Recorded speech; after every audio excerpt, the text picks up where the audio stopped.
Thank you, everybody, for coming to the Aaron Torres Podcast YouTube page. If you could do me a quick favor, see that little black subscribe button at the bottom of your screen?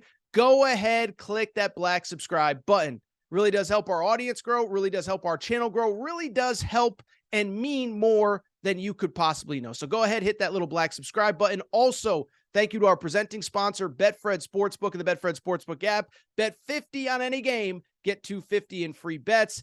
Thank you again to Betfred. Thank you again to you. Now, here is the video that you came here for.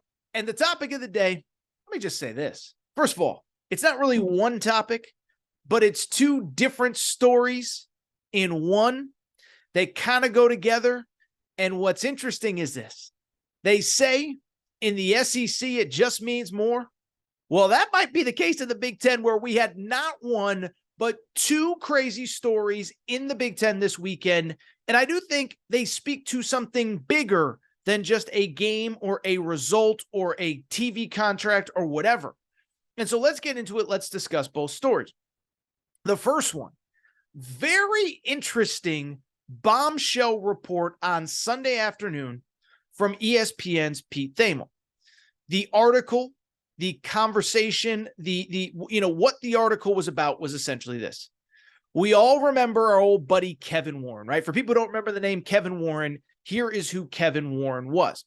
Kevin Warren was the Big Ten commissioner for about 2.5, 3 years. He came in right before COVID. He was the face of the Big Ten canceling football in 2020. And then, oh, by the way, having to reinstate it after he was about to be sued by his own student athletes.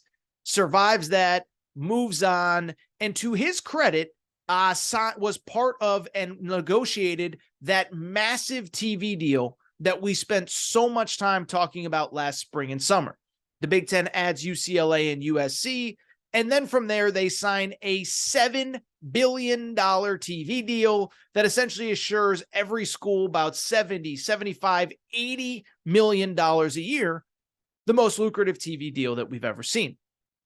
And so shortly after Kevin Warren finalizes that TV deal, he ends up bouncing and leaving for the NFL. There's just one problem, is that as your mom used to tell you, when something seems too good to be true, it probably is. That is exactly what happened with this TV deal. And that was essentially what Pete Thamel's article was about with ESPN. Was that Kevin Warren negotiated this incredible deal worth all this money and so much money, and it's all anybody wants to talk about, and everybody, including myself, Aaron Torres, patted him on the back when it became final. But now that he's out of office, now that the new Big Ten commissioner is in, we find out that that TV deal might not be quite as good as expected, and that the new Big Ten commissioner, has inherited all sorts of problems with that TV deal. The new commissioner, Tony Petitti, has inherited all sorts of problems, and the problems are at the forefront of keeping his schools happy and his TV partners happy. As a quick refresher, first of all, keep in mind that the TV contract, as you remember, it was between the Big Ten and Fox, NBC, and CBS. And as I said, it was for about $1 billion a year, $70, $80 million a year per school. And it was seen as this watershed, unbelievable moment for college sports. Well, according to Thamel's article, now that Kevin Warren is out of office, there are quite a few issues with it. One, apparently Kevin Warren promised a Big Ten championship game to NBC that he was not authorized to promise. Again, 3 different TV partners. They are now going to rotate the Big Ten championship game between NBC, Fox, and CBS. And in 2026, Kevin Warren just said, hey, NBC, here's your Big Ten championship game. Can we close this deal? Let's sign the paperwork today. He didn't really have the authority to do it. And it could now cost the schools, the 16 Big Ten schools, upwards of $40 million total, about $4 or $5 million per school to make that right. That is not the only make good that the Big Ten has to do with their TV partners, as they also could potentially owe Fox upwards of $25 million. That is for some deliverables that were promised. That's a marketing PR term. There were deliverables that were promised to Fox during that Big Ten season with COVID when there were no fans in the stands. They promised a certain number of whatever. They did not deliver. Now they may owe Fox $25 million per school. This one, though, is the interesting one. Okay, so if you remember the TV deal, Fox is going to have the big noon game as they've had it. CBS is going to eventually take over the 3:30 time slot. The SEC will move to ESPN. And then NBC will have the primetime game. For NBC, they see it as very symbiotic. We have Sunday night football. Now we are going to have Saturday night Big Ten football. We are the network of primetime football. There's just one problem. The Big Ten, because of a variety of factors, including weather and travel, has never played night games after November 1st.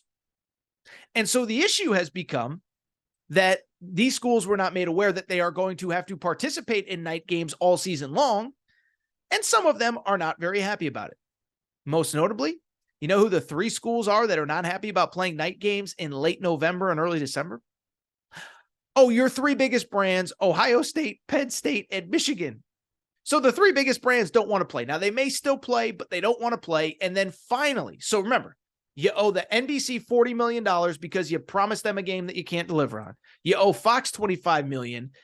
Michigan, Ohio State, and Penn State might not play night games after November 1st. And then on top of that, the basketball coaches, aren't happy because now a lot of their games are going to go from linear TV, the ESPNs and FS1s of the world and CBSs of the world, to a lot of streaming games during the season. And so Tom Izzo is spearheading the basketball coaches that are not happy at all with the setup for basketball. So besides the fact that you owe one of your TV partners $40 million, you owe another TV partner $25 million, you have 3 prominent brands that don't want to play night games for a third of the season, and you pissed off all your basketball coaches. Other than that, no real problems with this new TV contract. The ironic part, of course, is that the Big Ten's problems pale in comparison to the problems of one of their new members, the USC Trojans. Fight on to victory. Fight on for old to see. Sounds good. Maybe not for me, but just sounds good in general. And USC is a great school with a great brand, and I think they're going to do, I think it's going to be fun to watch them in football compete with Ohio State, Penn State, etc. The problem is they will be doing it without the man that led them into the Big Ten. That man is Mike Bohn. He is the AD that convinced Lincoln Riley to leave Oklahoma for USC and he decided that USC was leaving the Pac-12 for the Big Ten, putting the future of the Pac-12 in balance. Well, on Friday, about 2:00 Pacific time, maybe 1:30 Pacific. I know because I was grabbing my dog from doggy daycare when I saw it happen. I bring it up because Mike Bohn resigned, or he quote unquote retired effective immediately as the AD at USC. What was interesting about it was some of the verbiage in it. Now, he said that he is retiring in part because of health problems and to spend more time with his family. And if he does have any health problems, it goes without saying, I wish him nothing but the best. I hope for a speedy recovery, all of that. There's just one problem, is that shortly after he resigned, the school president put out a statement saying nothing about health problems and saying that she accepted his resignation because they had done an internal review of the athletic department. They were not happy with some of the things that they found and that they needed new leadership going into the next generation of USC athletics. Shortly thereafter, the LA Times published multiple stories, not only on Friday, but over the course of the weekend, alleging that Mike Bohn, the USC athletic director, and this is all allegations, was kind of basically had a hostile workplace environment, especially towards women. He commented about their dress, their attire, their weight, things that just no one should be doing in a workplace in 2023. And so first off, again, it's all allegations. We don't know anything. But the one thing I can tell you is this, is that I've been covering college sports a long time. And whenever news comes out on Friday at 5 Eastern, 2 Pacific, and whenever somebody leaves effective immediately, that's never good. That is never good. And so I think USC is going to have itself a real situation on its hands administratively. One, they have to find a new athletic director to bring them in to the next generation of USC athletics. But beyond that, they have to do it while there may be another internal issue. And remember, this is a school that's had admissions problems. They've had athletic administration problems. The football program's been a mess forever pre-Lincoln Riley. So it's just another crazy, crazy, crazy story at USC. Now, in the big picture, let's talk a little reaction. That's what happened. That was a long way of setting up what happened. And I think in the smaller micro picture, it's not that big of a deal, right? Like the Big Ten is going to figure out a way to pay their TV partners. And I'm sure at some point, Ohio State and Michigan will acquiesce and they'll play night games late in the season. And USC is going to find another athletic director. And I think as long as they have Lincoln Riley, to me, they will be a very prominent football team. I don't know if they'll be able to go to the Big Ten and win Big Ten championships, whatever. But the point I'm trying to make is those problems will get resolved. But in the bigger picture, I will say this weekend for the Big Ten, the mess that Kevin Warren created for his 16 schools that he no longer represents, and USC having to fire its AD, it did teach me and it did remind me of one very important lesson, a lesson that I have tried to tell you guys and girls again and again and again and again and again.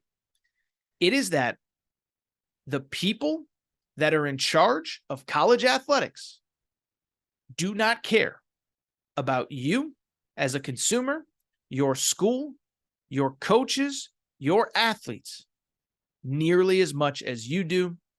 And be careful who you trust and be careful who you praise in college athletics, because just think about it at the most basic level. I think you can argue that USC and UCLA leaving for the Big Ten was the most seismic move in my lifetime. I'm in my mid to late 30s now. I'm not quite 40. I'm not there yet. Not even close. But so my 32, 33 years of watching college sports, I believe you can argue USC and UCLA to the Big Ten is the most seismic move in my lifetime in college sports. It puts the future of the Pac-12 at risk. It puts the ACC now, we talked last week, is trying to get out of it, out of their current situation. The Big 12 is kind of this middle ground. Everybody that's not in one of the two conferences, the Big 10 and the SEC, is scrambling. Well, think about who made those decisions and where they are now. Of the three most prominent people that made those decisions, Kevin Warren, USC Athletic Director Mike Bohn, UCLA's Athletic Director Martin Jarmond. Two of them are no longer in their positions. Kevin Warren is at best a liar, a pathological overseller, under-deliverer. And Mike Bohn, while it's all allegations, is an alleged, harasser of women. Those are the people that shook up college sports forever.